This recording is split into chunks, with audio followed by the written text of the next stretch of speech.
Now, you all have realized by this time that within us lies the peace, the beauty, the glory of our being. There's an ocean of all that.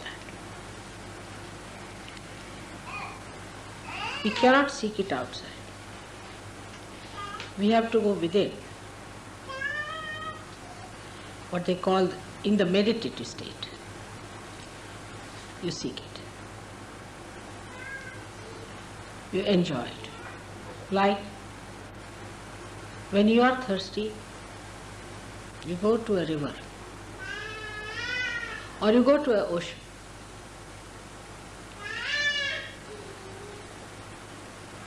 And try to quench your thirst. But even the ocean cannot give you sweet water. So,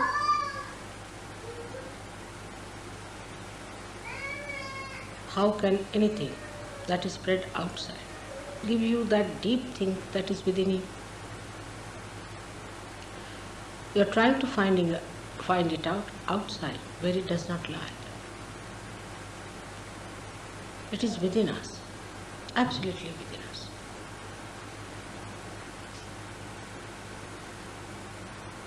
It is so simple because it is your own. It is within your reach, just there. Whatever you have been doing,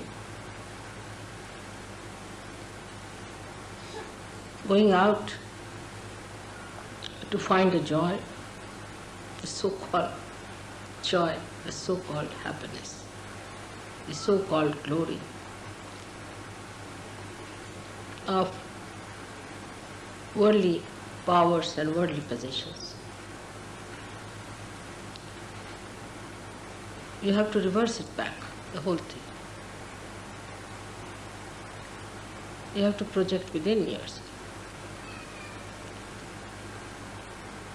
It was not wrong that you went out. It was not correct that you went out.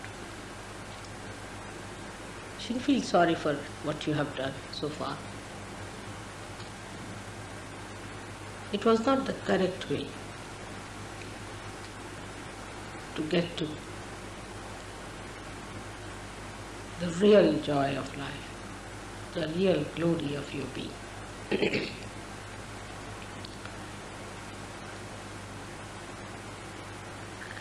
It has worked in so many people that you have entered into that subtler understanding. Some people are only at a mental level, maybe it doesn't matter. Maybe some are only at a physical level that they can feel it. Doesn't matter. But you are on the correct lines. You are moving correctly. Try to meditate. Meditate more so that you reach your inner being. And this inner being is the vast ocean of bliss which exists in every one of us. Is that vast, glorifying flood of light that floods everybody's inner beauty. So to approach it, you have to go within yourself. By denying things which are against it, against your movement. Sometimes the wind can be very, very strong for you to misunderstand that the glory of God is within. But turn back. Every moment,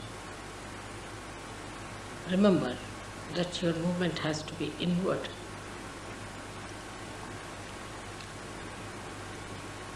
When you move inward,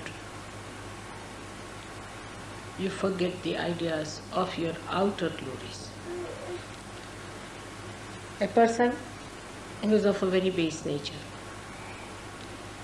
thinks that if he makes a lot of money, then he has achieved joy, but he has not. He is the most unhappy person if you go and see him. He is worried about small things of life. You must have heard that people who are very rich are kleptomaniacs. They are worried, they are very miserly. They are worried about a needle here and there. A little thing missing, they get upset. They have so many habits that they can't live without it.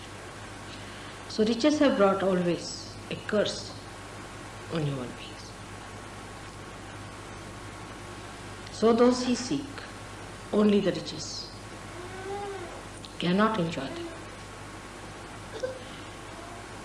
Then there are some better people who think that by ruling others, by getting power, we can achieve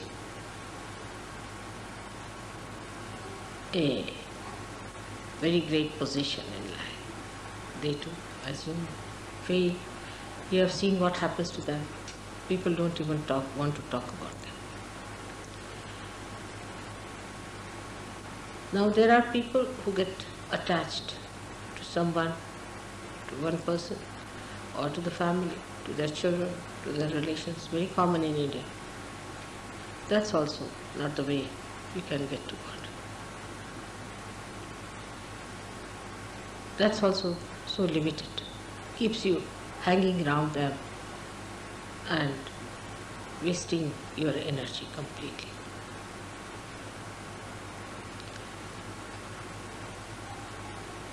But if you enter into your being fully,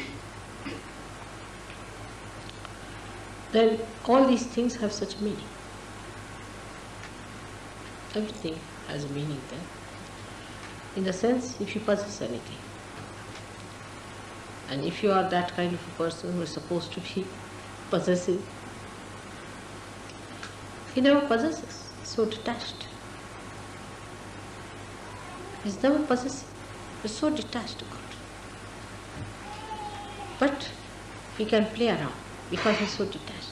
He can create a drama out of it. He can play with the possessions and teach lots of lessons to people. He's so detached, so generous. He enjoys his generosity.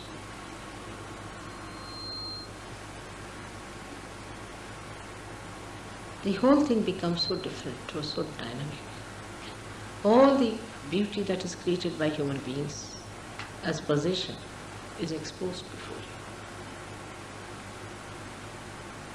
And you start enjoying all those things without possessing them. You understand the myth of possession. Same with your powers that people have over other people. Those who try to make money out of Sahaja or want to have a kind of a privilege over Sahaja, this can be very subtle. This can go very far. The subtlety goes to this extent that I have seen people try to save money on account of Sahaja. That's also, the attention is on money.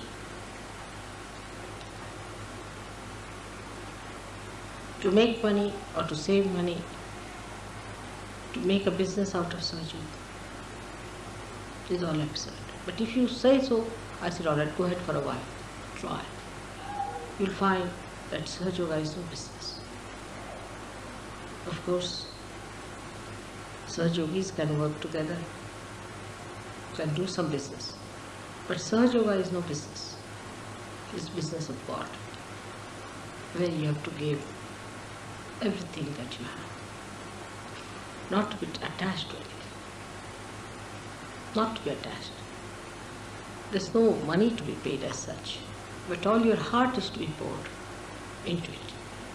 If you cannot pour your heart into it, you cannot achieve it. Same about power.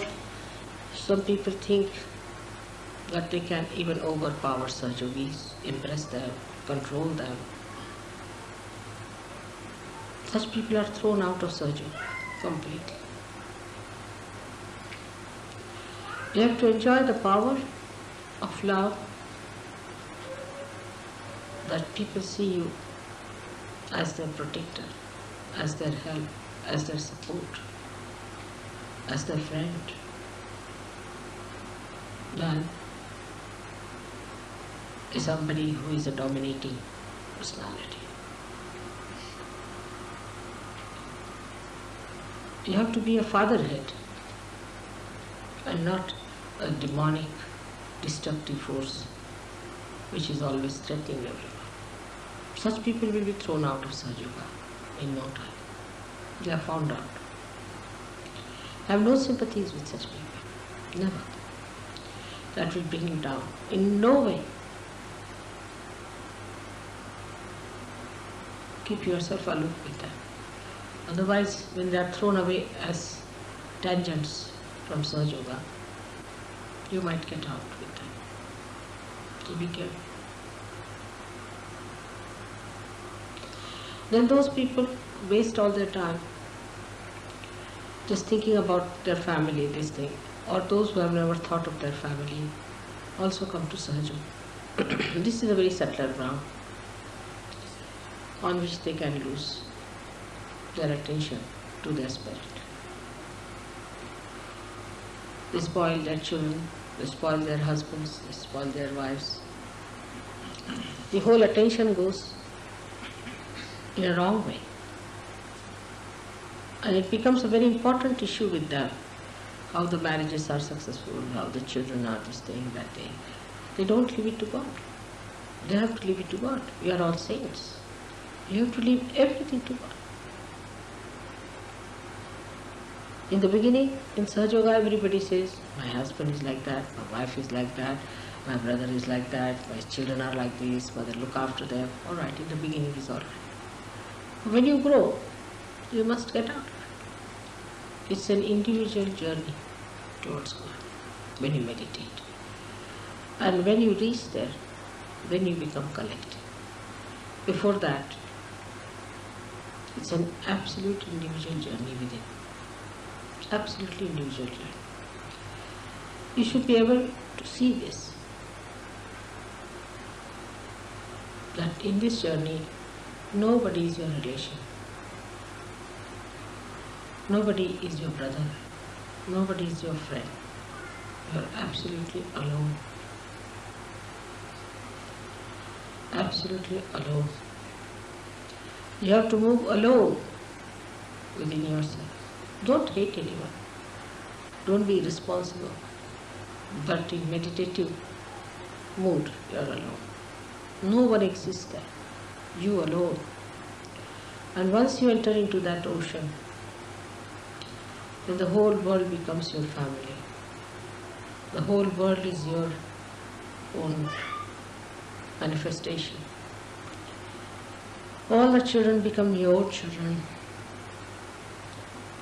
and you treat all the people with equal understanding.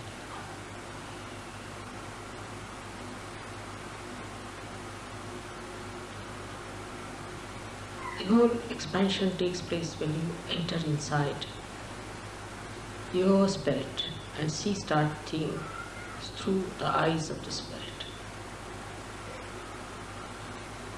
With such calm, such peace, such bliss exists within you. You have to be ready for that journey.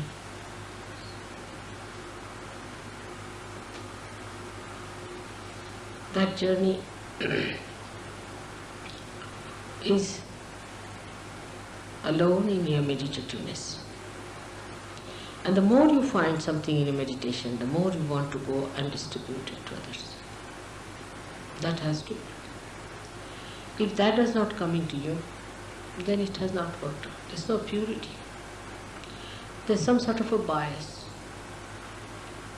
In that individual pursuit, whatever you find, you want to enjoy it with others.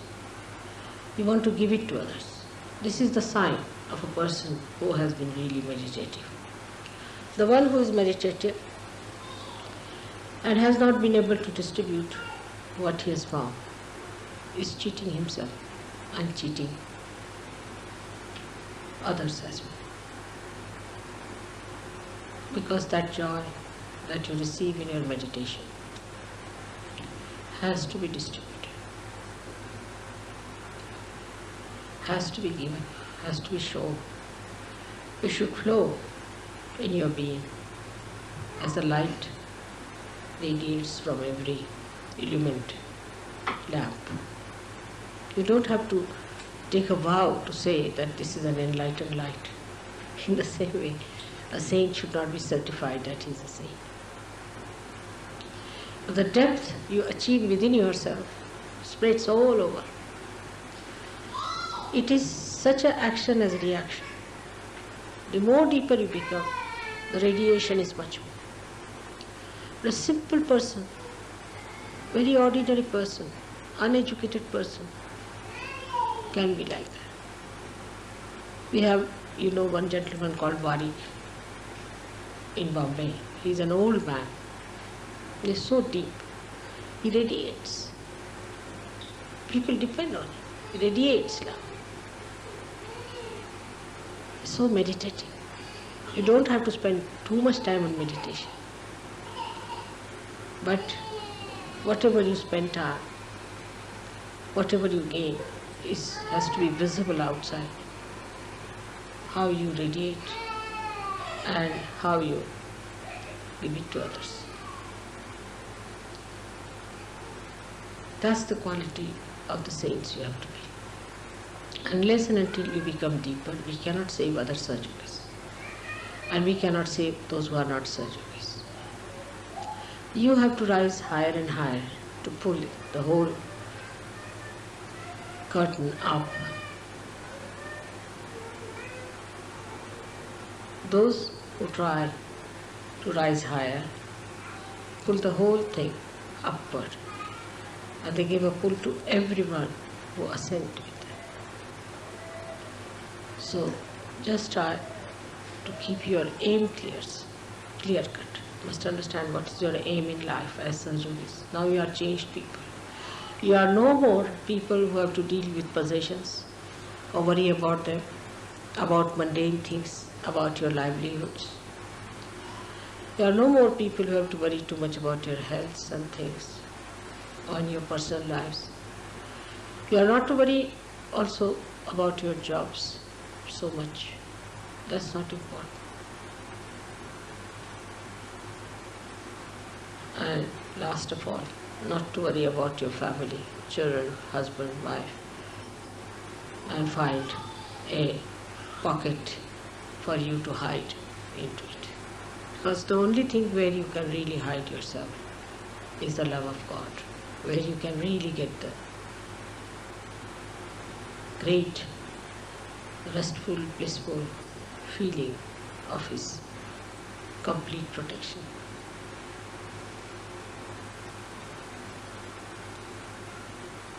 Sydney has done very well before and is progressing better, but the pace is not as it should be. So we have to think of new ways and methods how we can spread this. But first you must assume your positions as you are. You must assume that you are all saints, that you have to do great work. Not the ego part of it, but the manifestation of it. Every one of you has to decide for oneself. I'm sure it's going to work out. And this time my visit is going to help you a lot by understanding what is the best to spread this light all over. May God bless you.